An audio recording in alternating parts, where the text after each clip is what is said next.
मरण।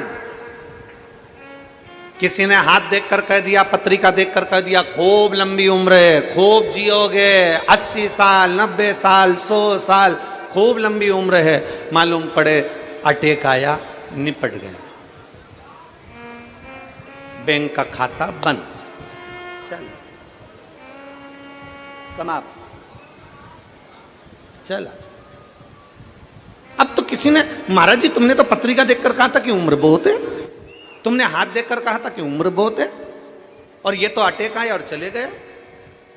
और किसी किसी को डॉक्टर ने कह दिया कि इसकी अंतिम सांस चल रही है, इसको घर ले जाओ। उसको घर ले गए, 4 बार गोबर से लीप के नीचे सुला दिया तो भी प्राण नहीं छूटे। वो जैसी की जैसी थी, वो जैसा की जैसा ही था, मरा ही नहीं। जन्म, मरण, और तीसरे नंबर पर है परण। परण मतलब शादी, विवाह। किसके साथ होगा, कब होगा, कैसे होगा, कहां होगा, ये उसने निश्चित कर रखा। परण ये उसने निश्चित करा।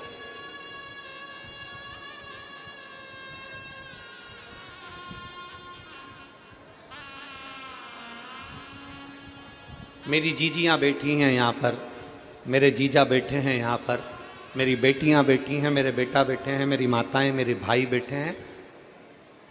मेरी जीजियों से पूछूं कि आपके घर के लोगों ने आपके लिए कितने लड़के देखे? कितने? ढेर सारे लड़के आप लोगों के लिए देखे, पर आपकी किस्मत में जो लिखा था वही मिला।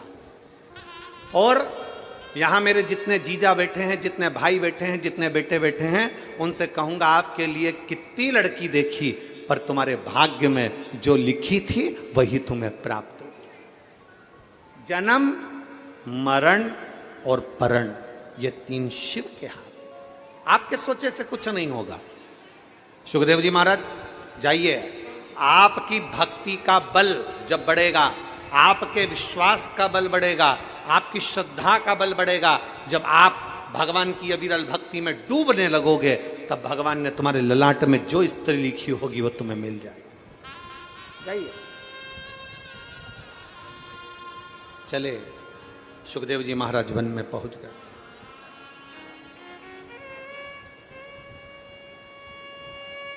एक बड़ी सुंदर कथा पितृपक्ष के अंतर्गत है, आप स्मरण करिएगा। जितने लोग आस्था चैनल पर सुन रहे हैं, फेसबुक यूट्यूब पर सुन रहे हैं, चावल हाथ में लेकर सुन रहे हैं, जो लोग पितरों का चित्र फोटो लेकर सुन रहे हैं, बड़े भाव से सुनिए, बड़े भाव से। शिव महापुराण में पितरों की बेटियों की कथा आती है, विदेश्वर संहिता। एक पितर की 3 बेटियां, मैना, धन्या, कला। मैना जी की गोद में पार्वती जी, धन्या सुनैना बनी जिनकी गोद में माता सीता जी, कला कीर्ति बनी जिनकी गोद में राधा जी। ये पितरों की कन्या। राधा जी के नाना जी का नाम पितृदेव है, सीता जी के नाना जी का नाम अगर देखा जाए तो पितृदेव का वर्णन है, पार्वती जी के नाना जी का नाम आएगा तो पितरों का वर्णन आएगा, क्योंकि पितरों की 3 बेटियां हैं, मैना, धन्या और कला।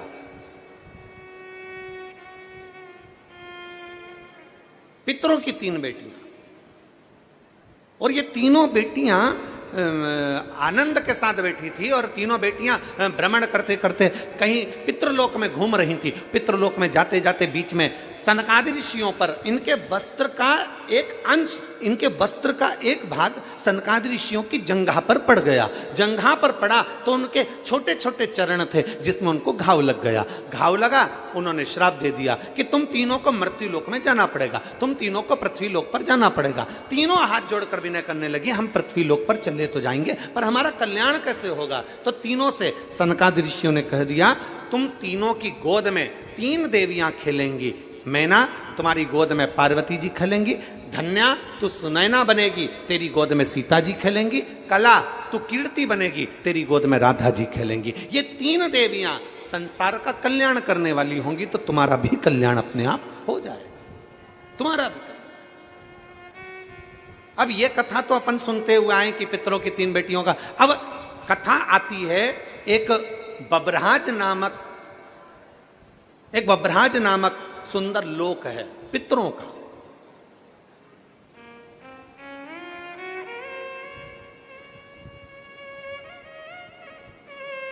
बभराज नामक एक सुंदर पितृलोक है, बड़ा सुंदर पितृलोक है,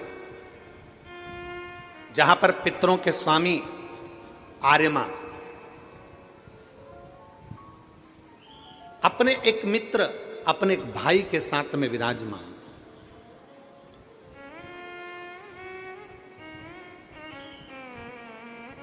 बभराज नामक लोक में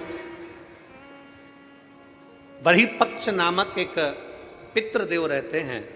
पितृदेव, अब आपके स्मरण में रहे कि पितरों के लिए खीर बनाई जाती है, पितरों के लिए चावल की खीर का निर्माण किया जाता है, पितरों के लिए माश की दाल मतलब उड़द की दाल का प्रयोग किया जाता है, पितरों के लिए तुरई गिलकी का प्रयोग किया जाता है। ये हमारे यहाँ कई लोग कहते हैं कि साहब आपने माश की दाल अर्थात उड़द की दाल का या तो दही बड़ा बनाना था, या आपको मंगोड़ा बनाना था, या आपको इमरती बनाना थी, और खीर पितरों के लिए जरूर बनाना थी। तो ये कहाँ, क्यों, किस लिए, किस लिए?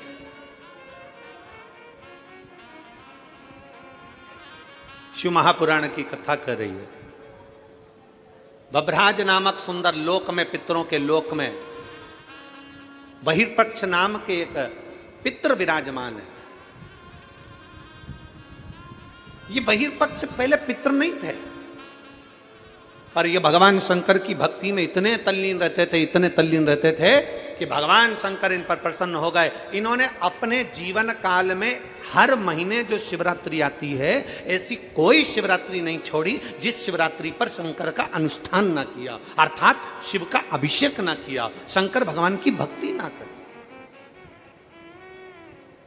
और कितने किस्मत वाले हो जे नांदगांव वालों, ऐ महाराष्ट्र वालों, नांदगांव वालों को मैं बहुत बहुत साधुवाद देता हूं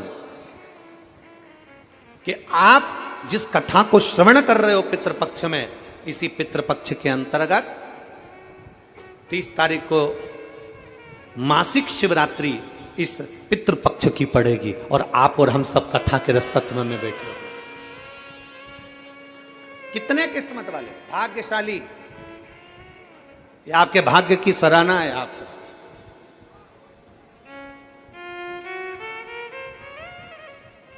और आज कितनी तारीख है?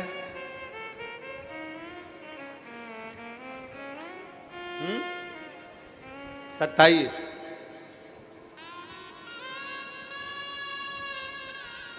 बाबा की भक्ति का एक आनंद अपने जीवन में हमें लेना है, अपने।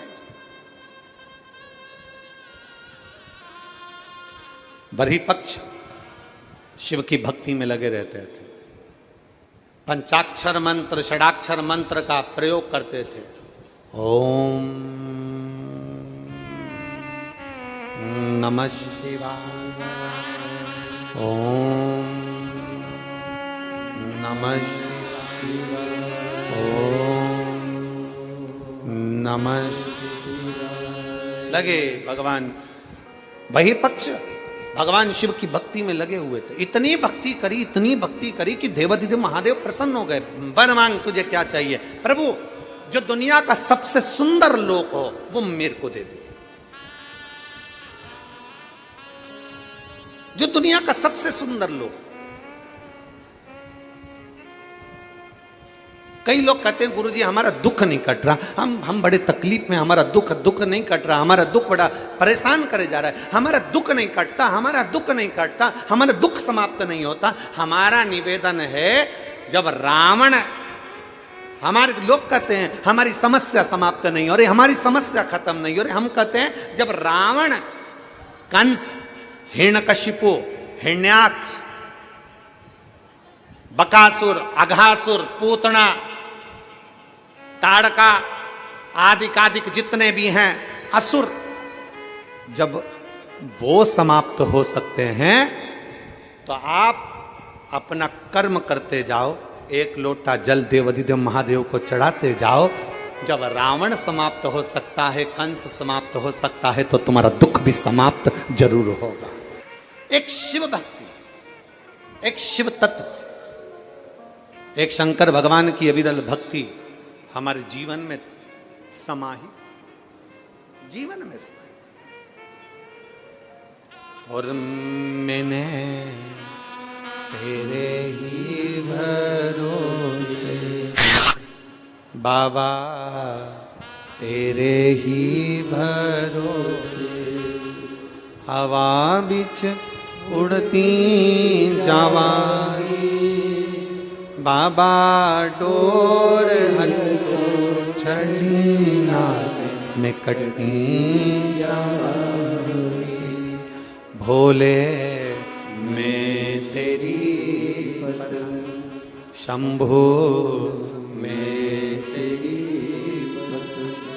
हवा बिच उड़ती जावागी, बाबा डोर हंतो छड़ी ना में कटनी जावागी, भोले मैं तेरी शंभो मैं तेरी हवा बिच उड़ती जावागी, बाबा डोर हंतो छड़ी ना में कटनी जावागी, भोले मैं तेरी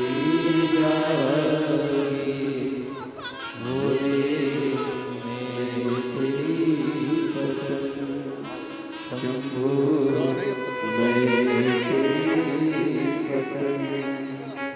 शिव तत्व।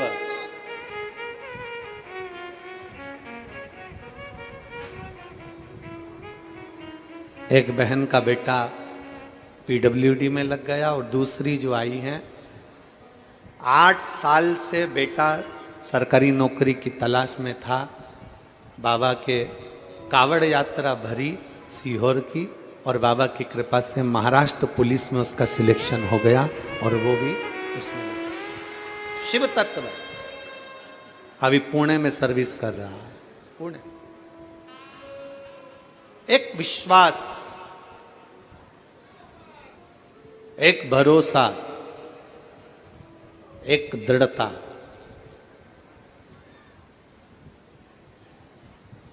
अपने भीतर अगर होगी तो शिव तत्व जरूर मिलेगा, शंकर जरूर प्राप्त। और खाली ना जाता कोई दर से तुम्हारे, खाली ना जाता कोई दर से तुम्हारे, मैं भी खड़ी हूँ नदी बाहें पसारे, अपने हृदय से लगा लो गिरा जा रहा हूँ, उठा भोले अपने दर से अब तो न टालो, गिरी जा रही हूँ, उठा भोले अपने दर से अब तो न टालो, गिरा जा रहा हूँ, उठा ये मानव की देह, ये मानव का शरीर शिव तत्व से मिल तो गया। ये मानव की देह, मानव का शरीर प्राप्त तो हो गया। कहा, बहिर्पक्ष ने कहा शिव की आराधना से अगर मुझे देना चाहते हो तो सुंदर एक लोक दे दीजिए। बब्रहाज नामक पितरों का एक लोक प्रदान कर दिया। शंकर ने दिया है, शिव ने। कोई लेट बनता है, कोई जल्दी बनता है, शिव को जल चढ़ाने वाला एक दिन सेठ जरूर बनता है। एक शंकर का जल चढ़ाया गया कभी खाली नहीं जा सकता, शिव का चढ़ाया गया जल कभी खाली नहीं जाएगा। आज अगर काम नहीं आया तो कल आएगा, कल नहीं आया तो परसों आएगा। अपनी जिंदगी में शंकर को चढ़ाया गया एक लोटा जल कभी निष्फल नहीं हुआ, उसका फल मिलता जरूर, वो जल का फल मिलेगा जरूर, खाली नहीं जा सकता।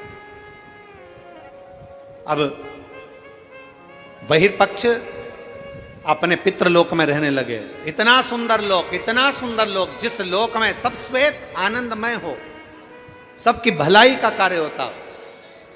दुनिया के लोग कहते हैं पितृलोक ऐसा है, पितृलोक वैसा है, पितृलोक ऐसा है। ना, श्राद्ध पक्ष की कथा सुन रहे हो आप सब, आस्था चैनल के माध्यम से कथा सुन रहे हो, फेसबुक यूट्यूब पर सुन रहे हो, और पंडाल में लाखों की संख्या में बैठकर इस पवित्र नांदगांव से कथा का रसपान कर रहे हो। अपने भीतर उतारिएगा कि पितृलोक कभी बुरा नहीं होता, पितृलोक कभी बेकार नहीं होता, पितृपक्ष कभी बेकार नहीं होता।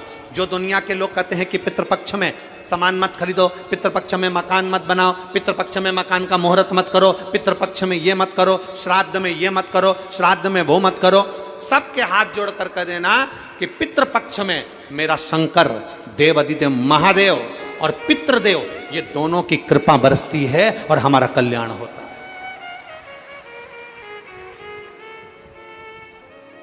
पितृपक्ष कभी बेकार नहीं होता, पितृलोक कभी बेकार नहीं है, श्राद्ध पक्ष कभी बेकार नहीं होता।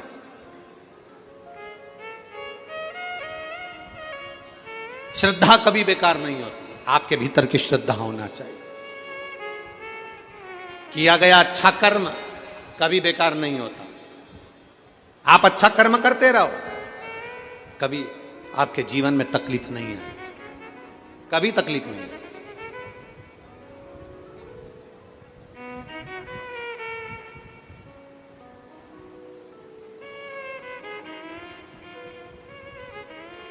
कल हम जब आमदार श्री सुहाजी अण्णा जी के साथ में जब जा रहे थे यहाँ से, तो हमने उनसे एक बात कही कि सुहास भैया, ये क्षेत्र में अगर किसी के जीवन में थोड़ा बहुत भी रोग बीमारी का क्रम आता है तो उसका साथ, तो हमको तुरंत उसी समय पर अंजुम ताई बोली कि गुरुजी लगभग हमारे नांदगांव और ये आसपास के मनवाड़ क्षेत्र के अंतर्गत जितने भी लोगों को आंखों में तकलीफ होती है उसकी जांच कराना, जांच के साथ में उनको चश्मा लगवाना और उनका मेडिकल चेकअप करवाना, एम्बुलेंस की सुविधाएं, एम्बुलेंस उनके दरवाजे तक भेजना और उसका कोई शुल्क नहीं।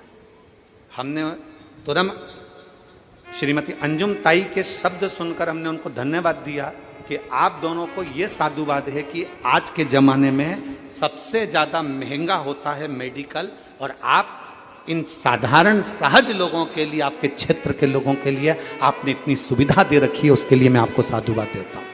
ये साधुता है आप। हम अपनी कथा में बार बार कहते हैं, अगर आप किसी को 1 रुपया नहीं दे सकते मत दो, आप किसी को चवन्नी नहीं दे सकते मत दो, पर इतना जरूर करो। कोई बच्चा पढ़ना चाहता है, किसी बच्चे को एजुकेशन चाहिए, उस बच्चे को एजुकेशन की जरूरत है, आप उसके पास में पैसा नहीं, आप उसको एजुकेशन दीजिए। मैं आपको सुहास भैया धन्यवाद देना चाहूंगा कि आपके क्षेत्र की एक एक बेटी को निःशुल्क आप कॉलेज की पढ़ाई करा रहे हो, उसके लिए साधुता है आपको उसके लिए साधुता है। एजुकेशन की जरूरत है, एजुकेशन दीजिए। हमने फिर कहा, आप 1 रुपए का दान किसी को नहीं दे सकते मत दो।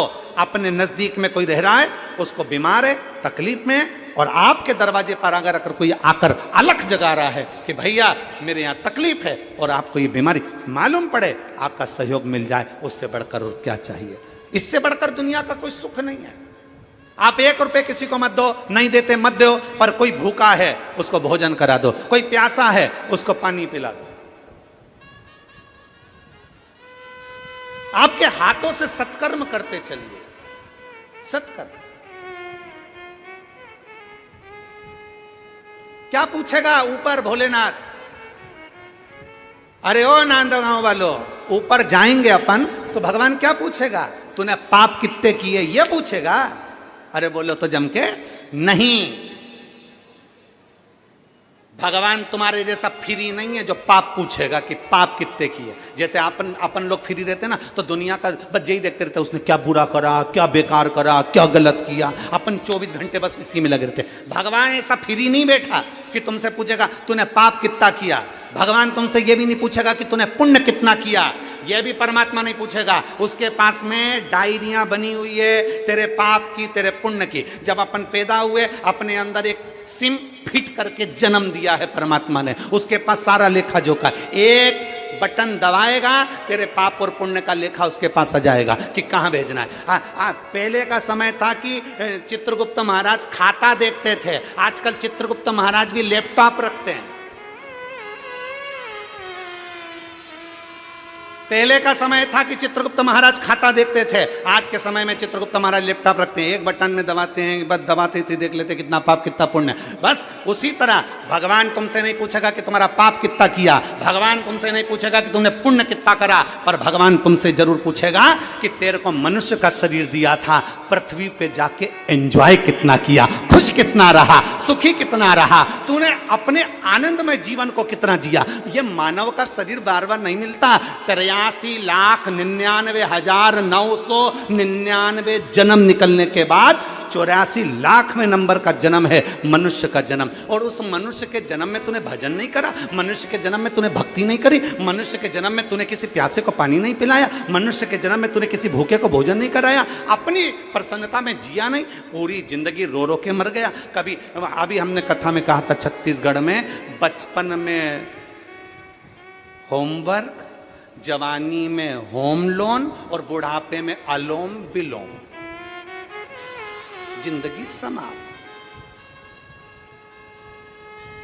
बचपन में होमवर्क, जवानी में जम के तो बोलो, जम के बोलो होम लोन, और बुढ़ापे में अलोम और विलोम, बस बुढ़ापा तक समाप्त। ये जीवन निकल गया। बचपन होमवर्क करते करते निकल गया, होमवर्क कर ले, होमवर्क कर ले, होमवर्क कर ले, दोचे पीटे, होमवर्क कर ले, होमवर्क कर ले। और जवानी में पत्नी पति से बोले, पति पत्नी से बोले, अपन दोनों पुणे में रह रहे हैं, एक फ्लैट ले लें, home loan, home loan, home loan, और लोन चुकाते चुकाते फ्लैट फ्लैट फ्लैट फ्लैट, आखिरी में गया लेट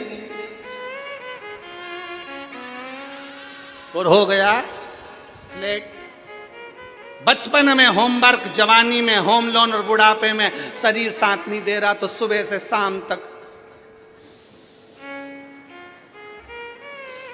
अलोम और बुढ़ापा निकल गया, जवानी गई, अधेड़ी गई, बुढ़ापा।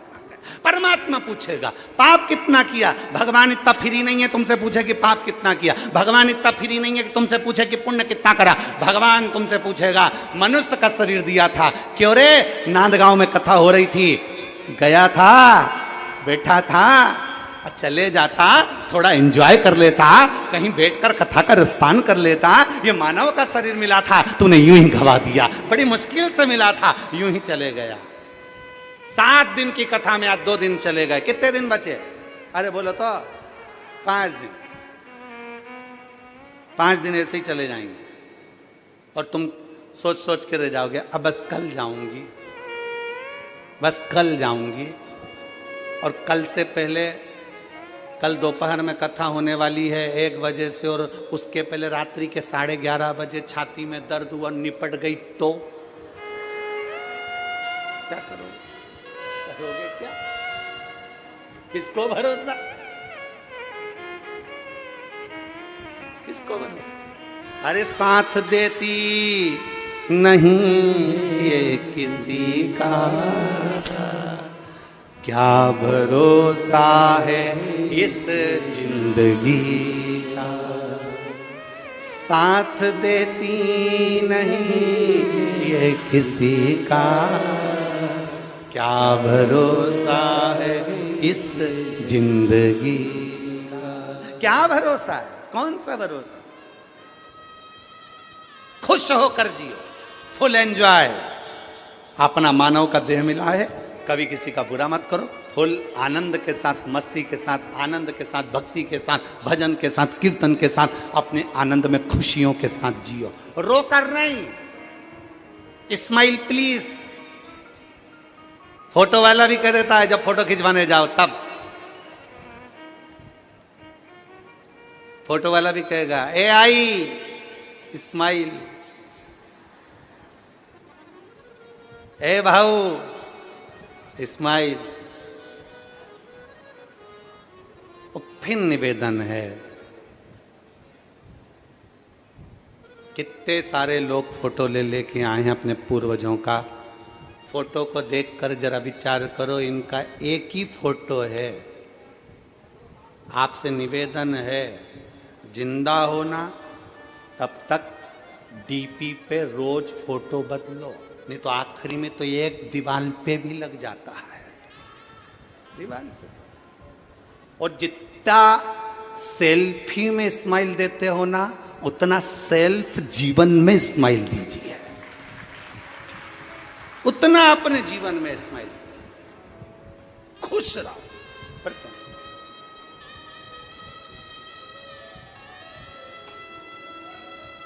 जितने प्रसन्न रह सकते। कर्जा हो गया ना, कोई बात नहीं, तकलीफ आ गई ना, कोई बात नहीं, दुख आ गया ना, कोई बात नहीं, तो भी प्रसन्न, तो भी खुश रहो।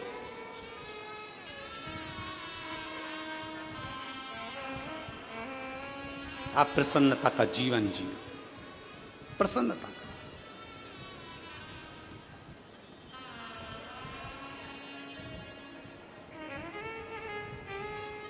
अपने क्षेत्र का आनंदमय भाव प्रसन्नता में रखो, प्रसन्नता।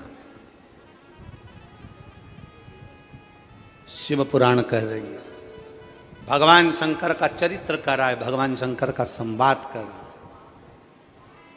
वही पक्ष सुंदर पितृलोक प्राप्त कर लेते हैं, बभराज नामक लोक में वही पक्ष रहते हैं। उन्होंने नियम बना लिया, हमारे पितृलोक में प्रत्येक महीने में मासिक शिवरात्रि पर उत्सव मनाया जाएगा, शंकर का पूजन अभिषेक किया जाएगा। एक दिन बहिर्पक्ष पितरों की आराधना कर रहे थे, बहिर्पक्ष पितृपक्ष में शिव की आराधना में लीन थे, शंकर के। कोई तुमसे पूछे हम पितरों की पूजन करते हैं, तो पितर किसकी पूजन करते हैं?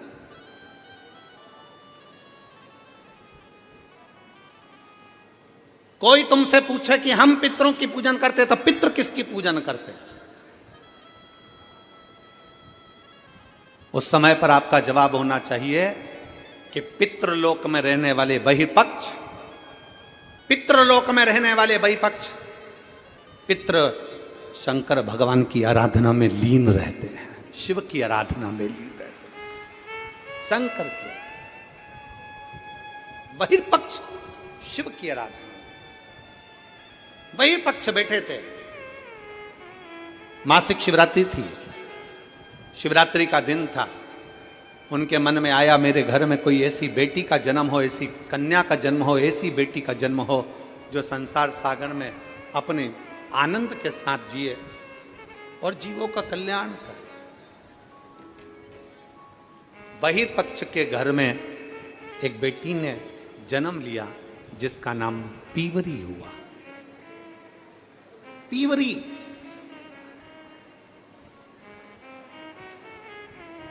पीवरी बड़ी हुई। शिवरात्रि के समय पर उसको नहीं मालूम था कि पितृपक्ष में 16 दिन जो पितरों के होते हैं, इस पितृपक्ष के अंदर 16 दिन के अंदर जो शिवरात्रि आती है, आश्विन महीने के अंतर्गत पितृपक्ष में जो शिवरात्रि आती है, इसके स्मरण में नहीं था। बच्चे थे, इसके स्मरण में नहीं आए, इसके स्मरण में नहीं पहुंचे। पितृपक्ष में, पितृपक्ष के अंतर्गत, आश्विन के अंतर्गत श्राद्ध पक्ष में पड़ने वाली शिवरात्रि के दिन बैठी और शंकर भगवान के पार्थिव लिंग का निर्माण कर रही। पार्थिव लिंग का निर्माण करते करते पार्थिव लिंग के निर्माण का पूजन कर रही थी और पूजन करते करते उसके मन में आ गया, उसके मन में आया कि मैं विवाह करूं उससे, मैं विवाह उससे करूं जो संसार सागर के कल्याण की बात करे।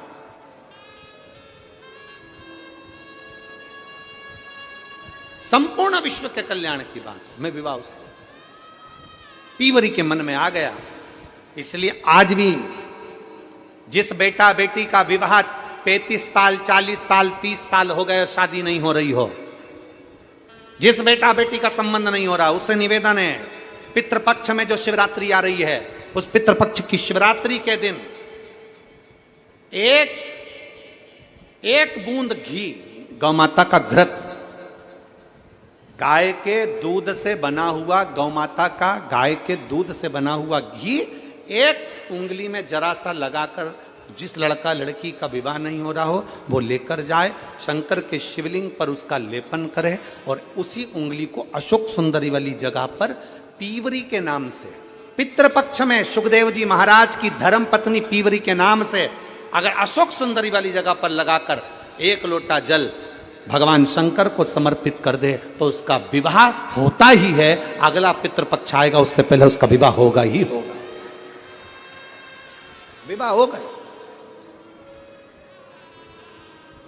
गौ माता के दूध से बना हुआ घृत और निवेदन रहेगा सभी जिनके घर में अगर 35 साल 40 साल 30 साल 25 साल हो गए, 15 साल हो गए, 20 साल हो गए, शादी के बाद में अगर संतान का सुख नहीं हो रहा है, संतान का सुख, तो उनसे निवेदन करेंगे, उनसे निवेदन।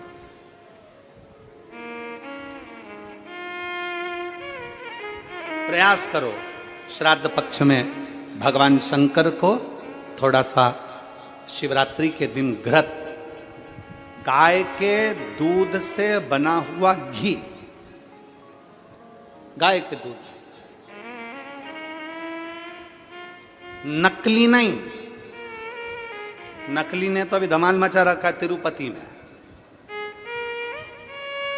नकली नहीं।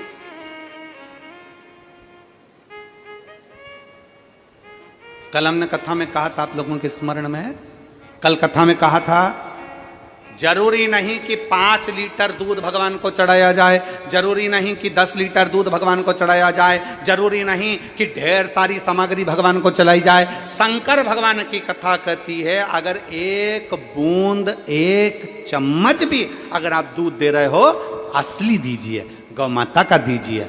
एक घी का दिया भी लगा रहे हो तो गाय के घृत से बना हुआ लगा, देसी गाय के घृत।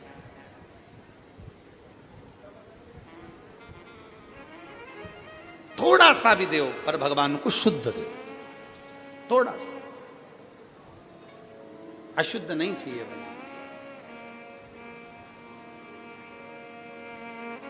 प्रेमवश भगवान के।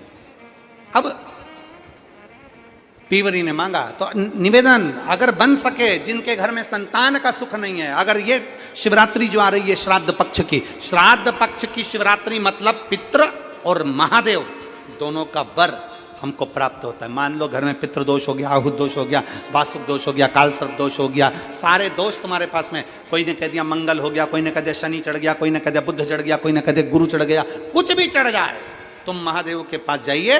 संतान का अगर सुख नहीं है तो बाबा देवादिदेव महादेव को घृत का लेपन कर कर उसी घृत का थोड़ा सा पान घर पर आकर दोनों पति पत्नी उसी घृत को लाकर उसका पान करो, घृत का लेपन करो, बाबा को जल चढ़ाओ। अगर लेपन नहीं कर सकते तो थोड़ा सा चढ़ाकर भी अगर लेकर आओगे और वो घृत का पान अगर करा है तो संतान का सुख होता ही है। पर ये केवल जो बताया जा रहा है ये पितृपक्ष के अंदर जो शिवरात्रि पड़ती है उसी में किया जाएगा, बाकी के समय नहीं किया जाएगा, केवल पितृपक्ष की, पितृपक्ष के अंदर। और मैंने तेरे ही भरोसे बाबा, तेरे ही भरोसे हवा बिच उड़ती जावांगी बाबा, डो हर तो छंडीना में कटी जावे। पितृपक्ष की शिवरात्रि में आप ये कर्म कर सकते हैं। और बड़ी सहजता से सुन लीजिए, बहुत सहजता से।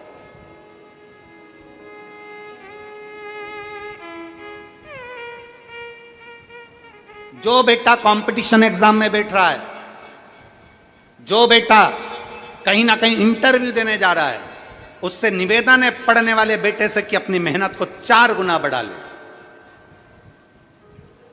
अपनी मेहनत को 4 गुना बढ़ा, खूब पढ़ो, खूब अध्ययन करो। और जब इस पितृपक्ष की शिवरात्रि आ रही है तो पितृपक्ष की शिवरात्रि पर एक बेलपत्र पर हमेशा आप लोगों को कहा कि आप कभी भी परीक्षा देने जाना तो बेलपत्री की मध्य पत्ती पर शहद लगाना। पर अगर पितृपक्ष चल रहा है और पितृपक्ष की शिवरात्रि है तो मध्य पत्ती पर थोड़ा सा गौमाता का घृत, गाय का घी उस बीच वाली पत्ती पर लगाकर बाबा देवाधिदेव महादेव को इस डंडी का मुख उत्तर की ओर, डंडी का मुख कहां पर हो, जम के बोलो जरा, उत्तर की ओर। उत्तर जानते हो मतलब जहां शंकर जी का पानी बहकर जाता है, उत्तर की ओर डंडी का मुख हो। अगर डंडी का मुख उत्तर की ओर रखा है और घृत लगा हुआ आपने ये पितृपक्ष की शिवरात्रि पर अगर समर्पित किया है तो ये निश्चित है अगली शिवरात्रि जब आएगी पितृपक्ष की तो आपका पत्र उससे पहले इस व्यासपीठ पर जरूर मिलेगा, निश्चित। पितृपक्ष की शिवरात्रि साधारण नहीं है। पितृपक्ष की शिवरात्रि में एक भगवान शंकर और पितरों का एक आनंदमय भाव प्रकट होता है, आनंदमय भाव।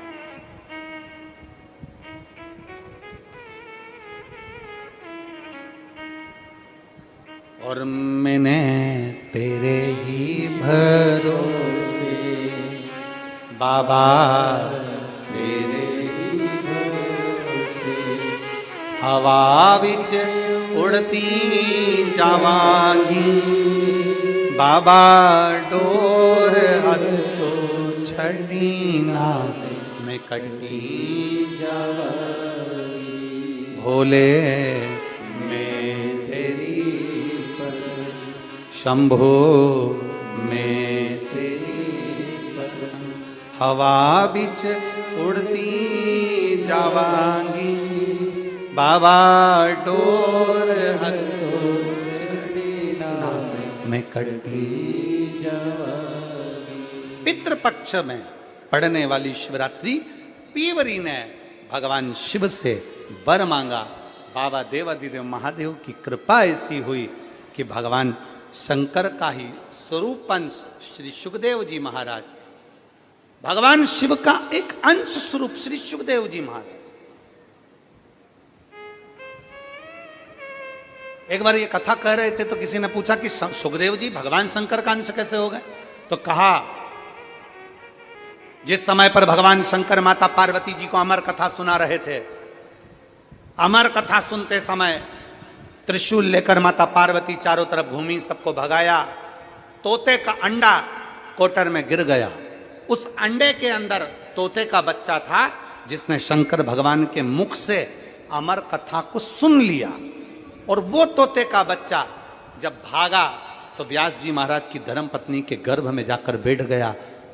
तोते के बच्चे को कहते हैं शुक, व्यास जी की पत्नी के गर्भ से जन्मा इसलिए कहलाया देव। दोनों को मिला दो तो हो गया शुकदेव। भगवान शंकर की वाणी के द्वारा इसका प्रागट्य है, इसलिए भगवान शिव तत्व के द्वारा इसको अमर तत्व प्राप्त है। इसलिए इसको भगवान शंकर का ही अंश कह दिया, भगवान शिव का ही अंश बोल दिया। भगवान शिव, सुखदेव जी पीवरी भगवान शंकर की आराधना में डूबी हुई पीवरी, भगवान शिव तत्व को प्राप्त करने वाली पीवरी, भगवान शंकर की अविरल भक्ति में डूबने वाली पीवरी भगवान शिव से वर मांगती है कि मेरे को पति मिले तो आप सा स्वरूप, आप अमर तत्व को धारण करने वाला। भगवान शंकर ने पीवरी का विवाह का वर दे दिया कि आपका विवाह सुखदेव जी के साथ होगा। सुखदेव भगवान श्री सुखदेव जी महाराज के साथ भगवान और महाराज शिव तत्व कहता है, भगवान शंकर का पावन चरित्र कहता है, भगवान शिव का पवित्र चरित्र कहता है।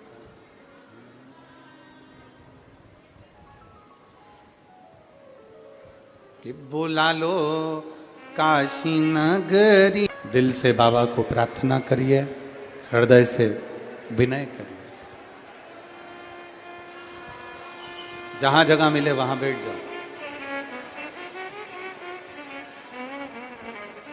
और बाबा को अपने मन की बात बड़े भाव के साथ करिए। दिल से बाबा को प्रार्थना करिए। सब लोग साथ में बोलेंगे, बाबा से प्रार्थना करेंगे।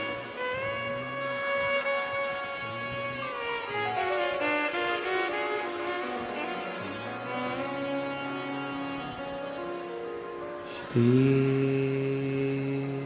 शिवाय नमस्तु, श्री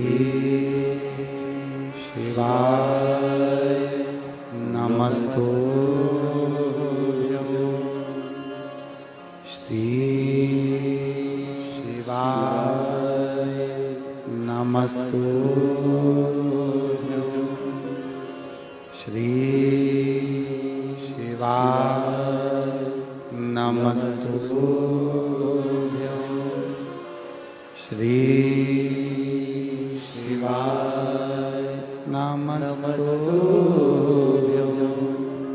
भोला सब दुख काटो हमारा, ओ भोला सब दुख काटो हमारा। शिव शंकर जपो तेरी माला, भोले बाबा जपो तेरी माला, भोला सब दुख काटो हमारा, ओ भोला सब दुख काटो हमारा। वैश्य मंगल मंगलकारी, वैश्य है मंगल मंगलकारी, शमशान वासी हमारा, शमशान वासी हमारा, ओ भोला सब दुख काटो हमारा, ओ भोला सब दुख काटो हमारा। भगवान देवादिदेव महादेव भगवान शिव का चरित्र कह रहा, भगवान शंकर का पावन चरित्र वर्णन कर रहा, शिव तत्व कह रहा। पीवरी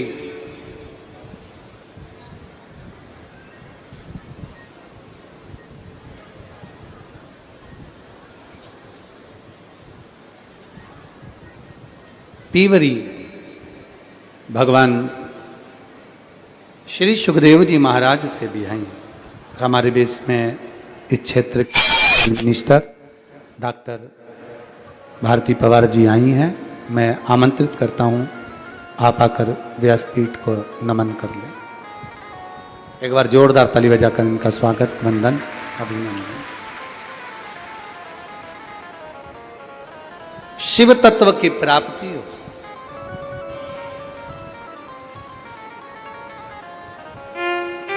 सुखदेव बाबा जो भगवान शंकर का ही एक अंश स्वरूप, भगवान शिव का ही एक प्रतिबिंब स्वरूप, शिव का ही एक अंश, शिव का ही एक भगवान देवादिदेव महादेव का ही एक अंश स्वरूप,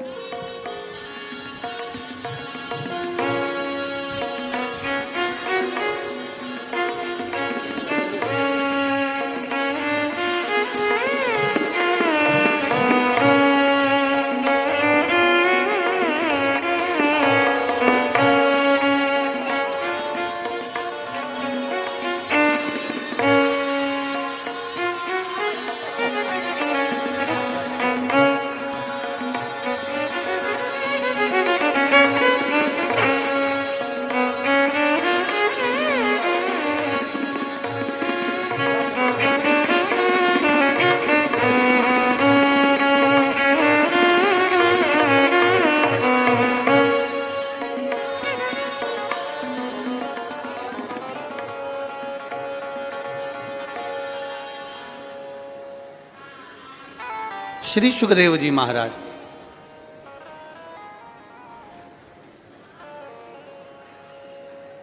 पीवरी के साथ भगवान श्री सुखदेव जी महाराज मंगल विवाह हुआ। पितृपक्ष की शिवरात्रि के अंतर्गत हम जो बाबा से कहते हैं, हम जो बाबा से विनय करते हैं, बाबा से निवेदन करते हैं, बाबा वो सुनता है। और केवल शिवरात्रि ही नहीं, केवल शिवरात्रि ही नहीं, पितृपक्ष हो, कोई भी पक्ष हो, उस पक्ष में अगर हम भगवान शंकर की आराधना कर रहे हैं, भगवान शंकर से विनय कर रहे हैं, भगवान शंकर से निवेदन कर रहे हैं, तो शिव हमारी मान रहा है, सुन रहा है।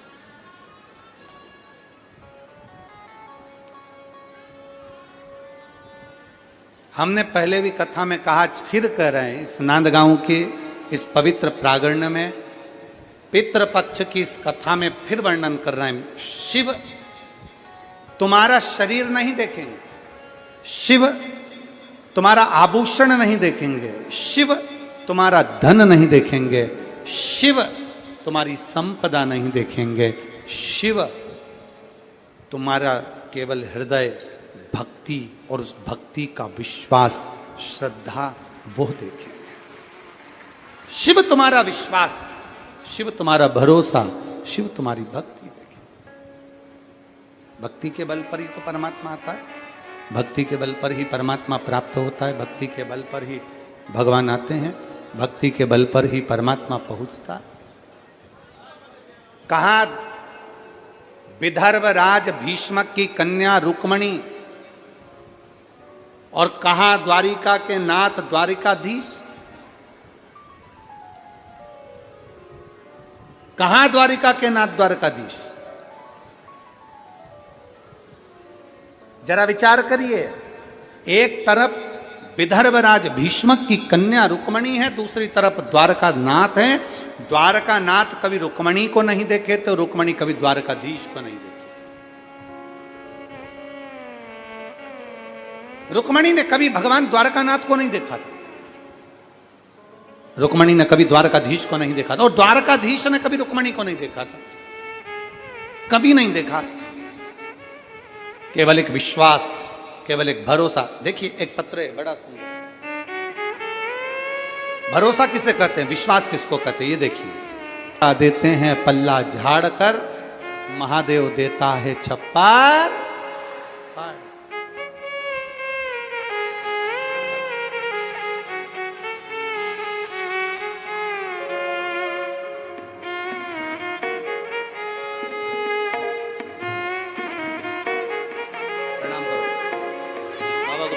प्रणाम करो जल्दी से, चल प्रणाम करो।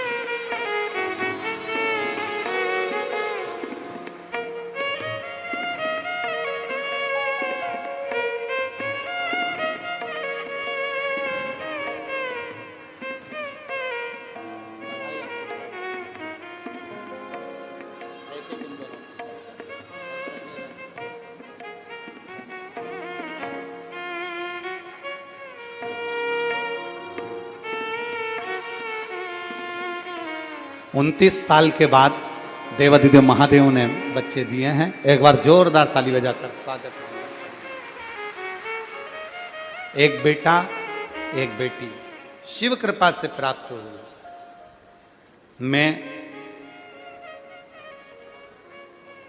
सुहासन्ना भाई को तथा अंजुम ताई जी को बहुत बहुत धन्यवाद देती हूँ। हम बहन साधारण परिवार से हैं, सुहास भाई, सुहास जी, अन्ना जी, हम सारी बहनें साधारण परिवार से हैं, इसलिए हम कथा सुनने कहीं जा नहीं सकते थे। पर हमारी जैसी बहनों को अंजुम ताई आपने, सुहास अन्ना आपने हम जैसी बहनों को ये कथा यहाँ तक लाकर सुना दी, उसके लिए धन्यवाद है। बहुत बहुत आपको साधुता। हमारे क्षेत्र में ये कथा नहीं आई थी और आपके द्वारा ये कथा यहाँ पहुंची, उसके लिए साधु। शिव तत्व है, औघड़ी है शंभु।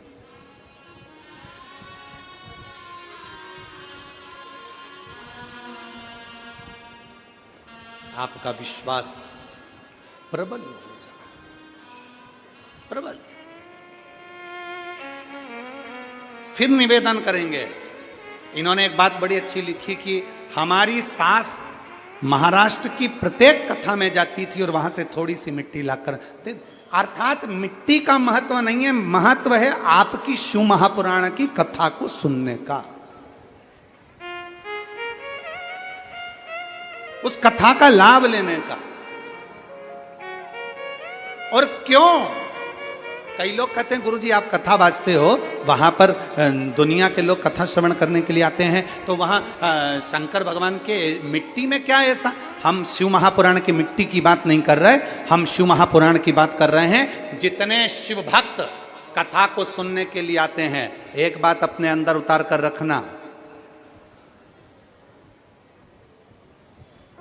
अच्छे व्यक्ति को किसी की बात अच्छी लगती है।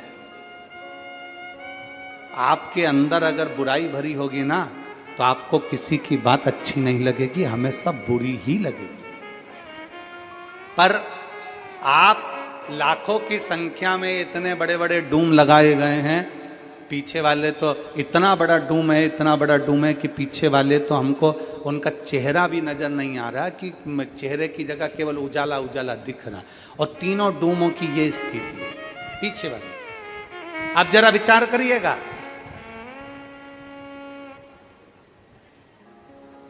आप अच्छे हो ना, आपके अंदर शिव समाया है ना, इसलिए आप शिव महापुराण की कथा को सुन रहे हो और आपको कथा अच्छी लग रही है।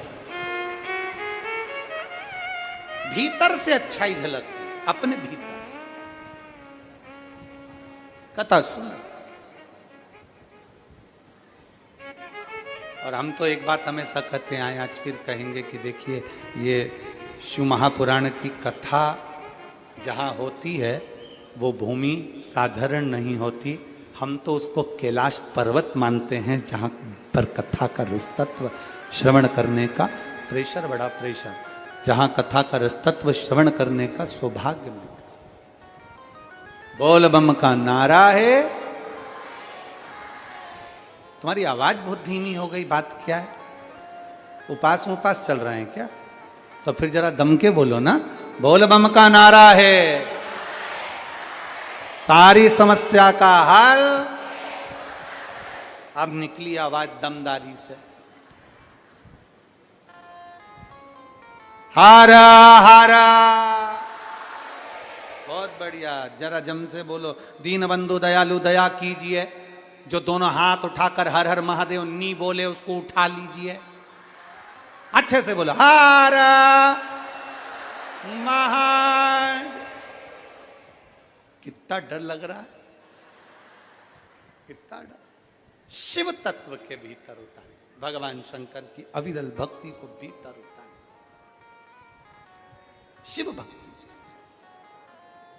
और जब शिव महापुराण की कथा कहती है, कहां द्वारकापुरी, कहां द्वारका, और कहां विदर्भ राज भीष्मक की कन्या रुक्मणी। ना रुक्मणी ने द्वारकाधीश को देखा, ना द्वारकाधीश ने रुक्मणी जी को देखा, ना द्वारकाधीश ने रुक्मणी जी को देखा, ना रुक्मणी जी ने द्वारकानाथ को देखा। केवल रुक्मणी जी की भक्ति इतनी प्रबल थी, रुक्मणी जी का विश्वास इतना प्रबल था, रुक्मणी जी की भक्ति इतनी प्रबल थी कि द्वारकानाथ को द्वारका छोड़कर रुक्मणी को लेने के लिए विदर्भ में आना पड़ा। भक्ति, विश्वास, भरोसा इतना दृढ़।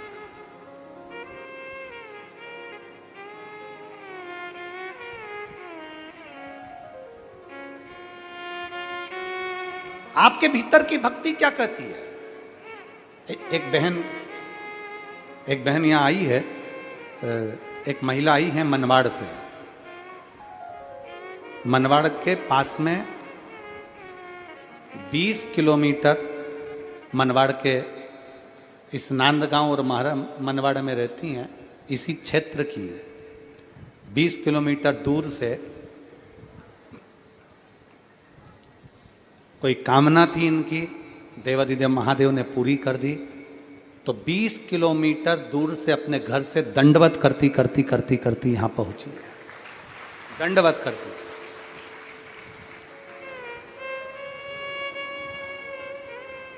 मैं आमंत्रित करता हूं, अगर आए हैं, चल रही हैं, दंडवत करती आई। कोई कामना थी, किसी पंडाल में विनय करा था, मनवाड़ की हैं और बाबा से विनती कर कर यहां पहुंचे। शिव तत्व है। रुक्मणी जी की भक्ति के बल पर, रुक्मणी जी के भक्ति की प्रबलता में, रुक्मणी जी की भक्ति की प्रबलता में जब द्वारकाधीश विदर्भ आ सकते हैं, तो शिव महापुराण की कथा कहती है आपकी भक्ति के बल पर, आपके विश्वास के बल पर, आपके भरोसे के बल पर मेरा देव अधिदेव महादेव भी आपके पास आ सकता है। विश्वास, भक्ति। अजय, आपकी भक्ति के बल पर देव अधिदेव महादेव भी आ सकता है। एक विश्वास अपने भीतर प्रकट करिए।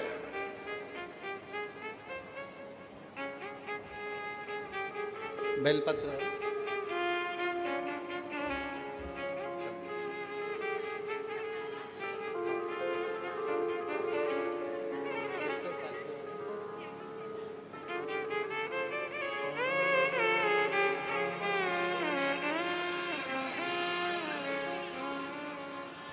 ये जो कामना थी इनकी, 18 साल तक बच्चे नहीं हुए थे और बाबा कुबेर भंडारी को 6 साल पहले बाबा से विनय कर कर आई थी, 7 साल पहले, और बाबा की कृपा से बोला था कि मेरे नज़दीक में जहाँ कथा होगी मेरे बच्चे हो जाएं। जब पास में कथा हुई तो बच्चे छोटे थे, मैं दंडवत करती नहीं आ सकी। मेरे बाबा ने मेरी गोद में 18 साल के बाद ये 2 बच्चे दिए हैं और छोटे थे इसलिए मैं दंडवत करती करती नहीं आ सकी थी, पर हमारे सुभाष अन्ना भाई जी ने कथा करवाई, अंजुम ताई जी ने कथा कराई, उसको साधुवाद दे रही हैं कि उन्होंने नज़दीक में कथा कराई तो हम 20 किलोमीटर दंडवत करते करते यहाँ पहुँच गए। साधु था।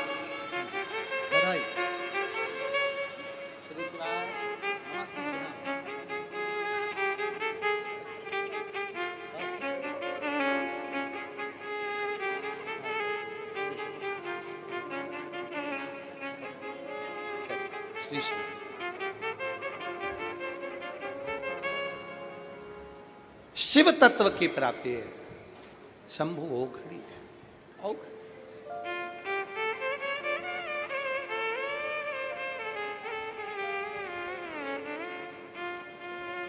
शिव पुराण कह रही है, भगवान शंकर की कथा कर। रुक्मणी जी की भक्ति का बल बढ़ गया।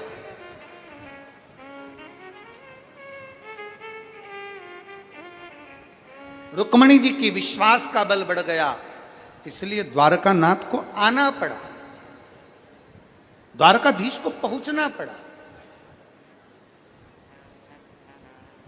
जब हमारी विश्वास, हमारी भक्ति का बल बढ़ता है तो शिव को भी आना ही पड़ता है।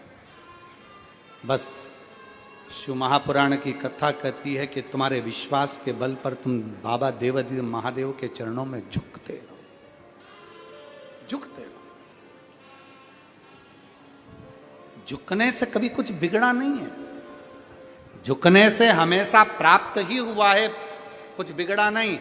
एक बार एक नदी ने समुद्र से कह दिया, ऐ समुद्र मैं संसार की सबसे बड़ी नदी हूं, ऐ समुद्र मैं संसार की सबसे प्रतिष्ठित नदी हूं, मैं दुनिया की सबसे प्रबल नदी हूं, समुद्र मांग तुझे क्या चाहिए। समुद्र मैं दुनिया की सबसे प्रतिष्ठित नदी हूं, सबसे प्रबल नदी हूं, मांग तुझे क्या चाहिए, मांग ले तुझे क्या चाहिए, बोल तुझे क्या दिया। समुद्र ने मना कर दिया। समुद्र कहता है मुझे कुछ नहीं चाहिए। अरे मांग समुद्र तुझे क्या चाहिए।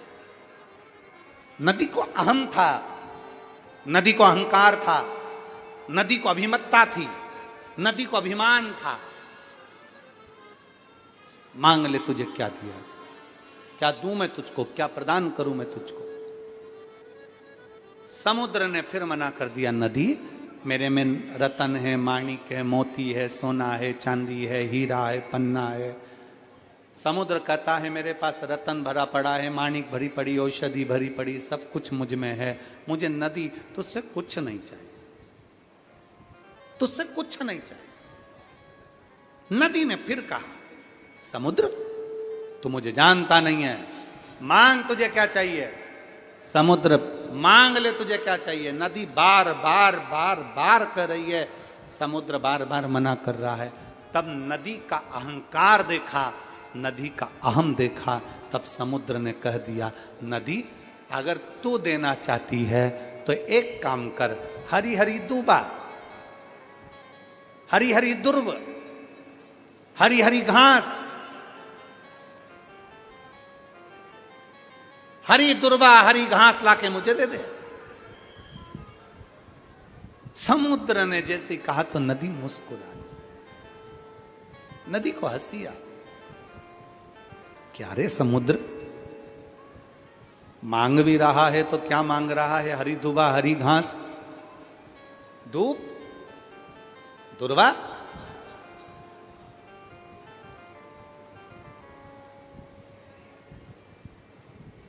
ए नदी, नदी बोल रही है समुद्र कुछ और मांग ले, तुझे चाहिए। समुद्र कहता नहीं नहीं, मुझे तो हरी दुर्वा चाहिए, हरी घास चाहिए, केवल दूब ला कर दे दे, मुझे और कुछ नहीं चाहिए। नदी ने कहा मैं भी लेकर आती हूं। नदी ने अपनी लहर फेंकी दुर्वा को उखाड़ने के लिए। छोटी छोटी दुर्वा लगी हुई थी। नदी अपना पानी का वेग फेंकती है, अपना अहम फेंकती है, पर वो दुर्वा टूट नहीं पाती। नदी ने फिर पानी का वेग फेंका, दुर्वा टूटी नहीं, घास टूटी नहीं। आखिरी में नदी हार गई और नदी हार कर समुद्र के पास पहुंची और समुद्र से कहा, समुद्र मैं दुर्वा नहीं ला सकी, मैं हरी हरी घास नहीं ला सकी, मुझे क्षमा कर दे। समुद्र ने कहा, नदी मैं जानता था कि तू दुर्वा नहीं ला सकती। क्यों नहीं ला सकती? क्योंकि उसका एक कारण है। नदी, मैं तुझसे कहता कि पत्थर के टुकड़े लिया तू लेकर आ जाती, मैं तुझसे कहता पाषाण लिया तू पाषाण लेकर आ जाती, मैं तुझसे कहता लकड़ी ला लकड़ी लेकर आ जाती, मैं तुझसे कहता कुछ ला तू ला कर दे देती। पर दुर्वा तू इसलिए नहीं ला सकी नदी, क्योंकि दुर्वा पर पानी का वेग पड़ता था तो खड़ी हुई दुर्वा नीचे झुक जाती थी। जो दुनिया में झुकना जानता है, किसी की सामर्थ्यता नहीं कि कोई उखाड़ कर फेंक दे। कौन फेंके? जो झुकना जानता।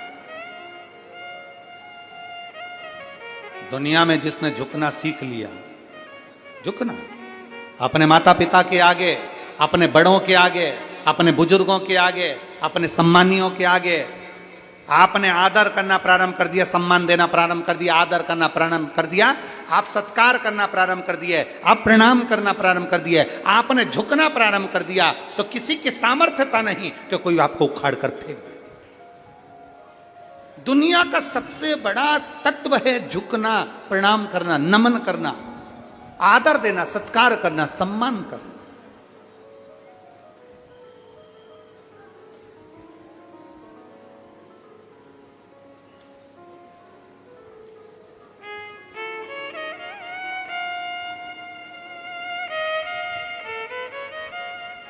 प्रत्येक घर के बच्चों को यह सिखाया जाए कि झुकना सीखें।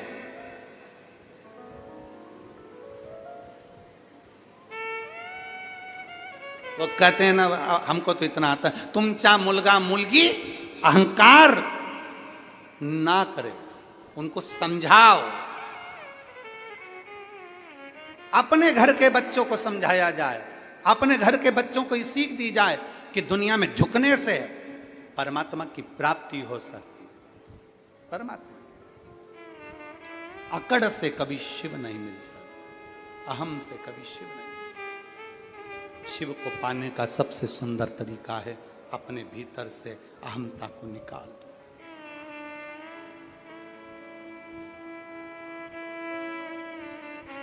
बहुत दुख आए ना, बहुत तकलीफ आए ना, बहुत कष्ट आए ना, तो भगवान शंकर को धन्यवाद देना कि तू मेरा पाप काट रहा है। बहुत तकलीफ की जिंदगी चल रही हो, बहुत दुख की जिंदगी चल रही हो, तो भोलेनाथ को धन्यवाद देना कि तू मेरा पाप काट रहा है। और जब बहुत आनंद की जिंदगी चल रही हो, बहुत खुश की जिंदगी चल रही हो, बहुत सुखी जिंदगी चल रही हो, तो समझ लेना कि हमारा पुण्य कट रहा है। दुख आता है, पाप कटता है, सुख आता है, हमारा पुण्य कटता है। आपने जो रख रखा है अपने अलमारी में, उसको खर्च कर रहे हो, मतलब तुमने पुण्य बहुत सारा इकट्ठा कर लिया, इसलिए सुख की जिंदगी जी रहे हो। तुमने पुण्य इकट्ठा कर लिया, इसलिए आनंद की जिंदगी जी रहे हो। उस आनंद की जिंदगी में समझ लो तुम्हारा पुण्य धीरे धीरे धीरे धीरे समाप्त हो रहा है। तो ये तुम्हारा, हमारा, सबका फर्ज है। अगर बाबा ने तुम्हें सुख दिया है, बाबा ने तुम्हें धन दिया है, बाबा ने तुम्हें वैभव दिया है, बाबा ने तुम्हें सत्ता दी है, बाबा ने तुमको सब कुछ दिया है, तो ये आपका और हमारा फर्ज है कि हम हमारे पुण्य को और बढ़ाएं। और बढ़ाएंगे तो पुण्य अगर थोड़ा चले भी गया तो दूसरा पुण्य हमारे पास में रहना चाहिए। दुख आया, पाप कटा, सुख आया, पुण्य कट रहा है, उस पुण्य को और बढ़ाओ, उस पुण्य को और बढ़ाने का प्रयास करो। एक पत्र है, अभी धोखा मत दो। किसी दोस्त के चक्कर में साइबर क्राइम के अंतर्गत कोई मोबाइल से ऐसा गलत काम मत कर देना कि तुम्हारे माँ बाप को भी नीचा देखना पड़े और तुम्हें भी कुछ ना कुछ मालूम पड़े, जीवन में दुख झेलना पड़े। बच्ची है, आपको स्वयं बचना है। मेरे नवयुवक बेटा बेटी, आपको स्वयं बचना है, कोई दूसरा नहीं बचाएगा, आपको स्वयं बचना है। स्वयं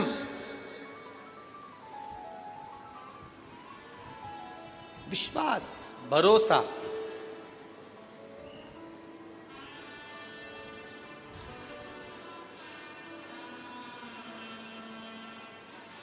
एक लाइन नीचे लिखी है, मैं भिखारी हूं जिंदगी का, आप ही सहारा हो मेरे महादेव। ओ काशी वाले, ओ डमरू वाले, मेरा हृदय तेरे सहारे है। हम जब पूर्ण तरह से उस शिव के आश्रित हो जाएं, उस शिव के, शिव कैसे ना संभाले।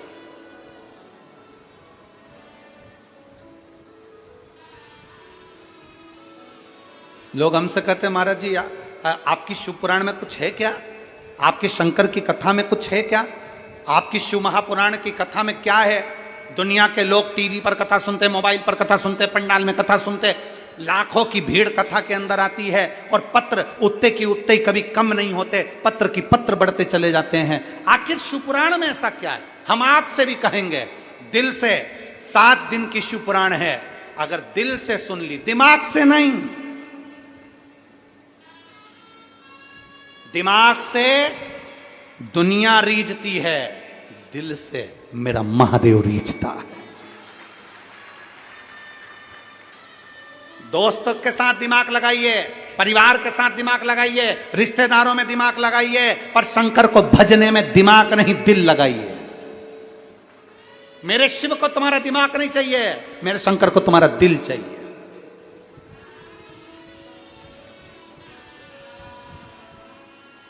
दिमाग दूसरी जगह लगाओ। ये तो छोटे छोटे शब्द है ना जो तुम व्हाट्सएप पे और मोबाइल पे यूज करते रहते हो। आई मिस यू और लव यू और ये यू और वो यू, ये तुम्हारे जो शब्द हैं ना, ये मोबाइल तक अच्छे लगते हैं, पर जिस दिन मेरे शंकर जी को जल चढ़ाने के लिए जाओ ना, ये मिस यू और ये लव यू सब दूर रखो, उसको गले लगाकर कहो मैं तेरा और तू मेरी है, बाकी का संसार सब है।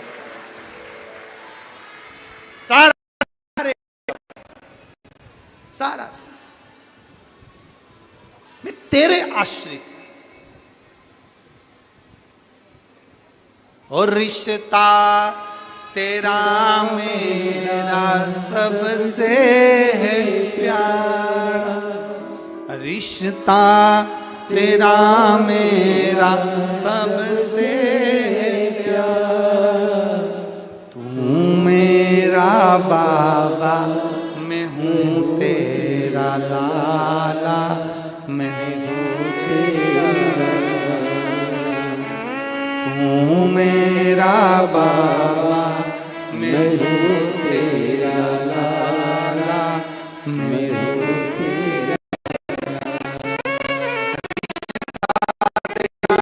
मेरा सबसे प्यारा, रिश्ता तेरा मेरा सबसे प्यारा, तू मेरा बाबा मैं हूँ तेरा लाला, मैं हूँ तेरा लाला, तू मेरा बाबा मैं हूँ तेरा लाला, मैं हूँ तेरा लाला। संबंध शिव से बने,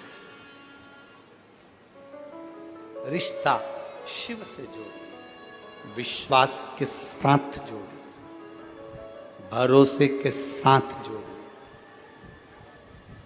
विश्वास के साथ, भरोसे के साथ। क्यों नहीं मिलेगा शिव?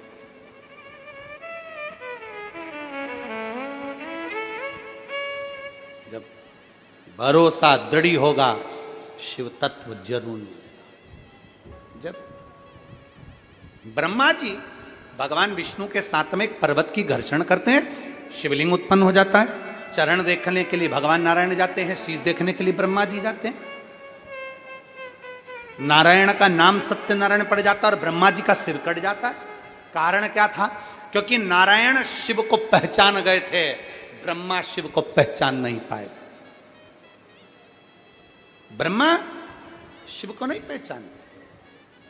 नारायण झुकना जानते थे, प्रणाम करना जानते थे, आदर करना जानते थे, सम्मान करना जानते थे, सत्कार करना जानते थे, इसलिए नारायण सत्यनारायण बन गए। अभी कथा में कहा, समुद्र से नदी ने कहा कुछ मांग, समुद्र ने दुर्बा मांगी, दुर्बा टूटी नहीं नदी से, दुर्बा उखाड़ नहीं सकी नदी, उखाड़ नहीं पाई, क्योंकि दुर्बा झुक जाती थी, दुर्बा नीचे नब जाती थी। झुकना सीख लो, प्रणाम करना।